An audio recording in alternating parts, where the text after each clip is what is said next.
Hi, my name is Caleb and I'm going to show you how to do a good morning. So you're going to want to start with your feet facing forward, about shoulder width apart, and then you're going to want to send your hips back with your abs engaged and your back straight. And as you go down, you're going to want to put your arms above your head like this, activate your upper back muscles, and you're going to want to keep your lower legs perpendicular to the ground. And as you go down, you're going to want to stop once your back reaches about parallel to the ground. Stop for a second, keep it there, and then you're going to want to move back up and really initiate that move with your glutes and hamstrings. So the main joint action movements of this exercise are going to be flexion and extension, and the main muscles involved are going to be your iliopsoas, your hamstrings, and your glutes. So on the way down, at least, the muscles that are being activated are going to be your iliopsoas, or the muscle, and the muscles being stretched are going to be your hamstrings and your glutes. And then on the way back up, those two roles are going to be reversed. So a few reasons you may want to do this exercise is to strengthen your posterior chain all the way from your hamstrings, glutes, to your lower and upper back. And some common errors that people make with this exercise are bending your knees too much, because at that point it's kind of like a squat. You don't really get much of a stretch on your hamstrings or your glutes. And another common error that people make is that when they go down, they tend to round their back, and what that does is, once again, it doesn't let you stretch your hamstrings and kind of defeats the whole purpose of the movement. So what you want to do there is make sure that your back is straight during this exercise, and for your bent knees, for that area, you're going to want to make sure that your lower legs, right here, your shins, are kind of perpendicular to the ground as you go down and come back up. So I'm going to show you how to do a straight leg lunge. So you're going to want to start with your feet facing forward, about shoulder width apart, and I'm going to turn so you can see me better.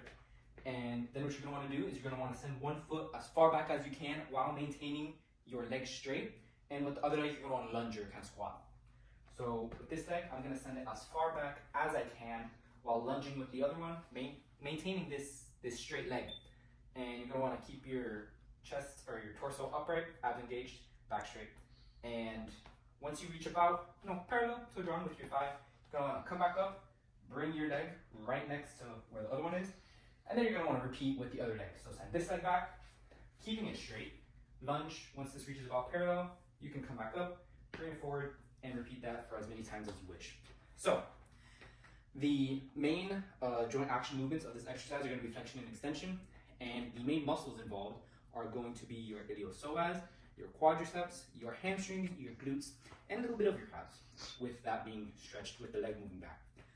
So the muscles being activated are going to be mostly your quadriceps and your iliopsoas muscles, with your glutes engaging at the bottom on the way up, and the more stretched muscle is going to be your hamstring, especially that one that you sent back. And your calves, as I mentioned before, are going to be stretched a bit. So some reasons you may want to do this exercise are to strengthen your quadricep muscles. Squatting kind of helps strengthen that, and also to stretch your hip adductors. So some common errors that people make are when they go back, they don't send their foot straight back, and they actually put it behind their other foot. And you don't want to do this, because then you don't really get that stretch on your hip adductors. Whereas if you were to send it straight back, you really do feel that stretch. And another error that people make is that their knee on the leg that lunges kind of goes too far forward, which means that the foot that they sent back, they didn't really send it as far back as they could have, because if you really send it as far back as you can, your knee can't really go too much past your toes. And once again, that really helps to strengthen your hip adductors, to stretch your hip adductors, I should say. So yeah, thank you for watching. Hello everyone, my name is Kinetic, and today I'll be demonstrating how to do a wide squat. First, you want to start off with your feet outside, shoulder width apart, with your toes slightly pointing out. You want to brace your core and inhale as you begin to slide the hips back and begin to sink your body into the squat. Depth should be around parallel to the ground. Then push through your heels as you exhale and drive back to the starting position. The major joint actions are hip and knee flexion and ankle dorsiflexion. The muscles being used for this exercise are the quadriceps, hamstrings, gluteus medius and maximus, abductor longus and magnus. During the wide squat, the hamstrings and hip extensors are being stretched. The wide squat is a great compound exercise that works in multiple muscles at the same time and is a staple movement in many routines. If a client is unable to perform the range of motion, try elevating the heels of the foot using lifting wedges until they get comfortable with the motion. Hello, my name is Chloe Knox. Within this video, I am demonstrating the difference between a wide and a narrow stance good morning. The narrow stance requires proficient range of motion and will target the proximal hamstrings. The wide stance good morning would be used for a client with less range of motion in the hamstrings, and within this stance, the abductors would be targeted more than the proximal hamstrings. As mentioned previously, you want to start the movement with your feet beneath the hips for the narrow stance. From here, focus on setting the hips back, lengthening the proximal hamstrings, all without breaking the posterior chain. The wide stance should be started with the feet placed just outside. Today I'll be demonstrating a good morning with T-reach. You want to start with your feet beneath the hips. From here, focus on setting the hips back. This lengthens the proximal hamstrings and prepares them to contract through hip extension. Being said, the prime mover in this movement is the proximal hamstring and glute max. It's important to maintain alignment throughout the posterior chain. Not doing so will break this chain, causing lumbar flexion. Moving to the upper body, our goal is to activate our external rotators, the infraspinatus and the teres minor, while lengthening the internal rotators. At the bottom point, your hands should align with your shoulders, thus making a T shape. Hi, my name is Antonia, and today I'll be demonstrating how to do a wide squat with a step back. You're going to begin by putting your feet a bit more than hip width apart with your toes pointed outward.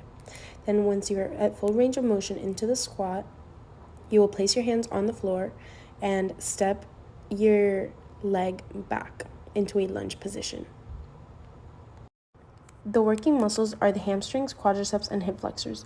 During the squat, the hamstrings and hip flexors are concentrically contracting while the quadriceps are stabilizing the knees. During the step back, the hip flexors of the leg stepping back are being stretched, as well as the hamstring. While in the other leg, the hip flexors, quadriceps, and hamstrings are contracted.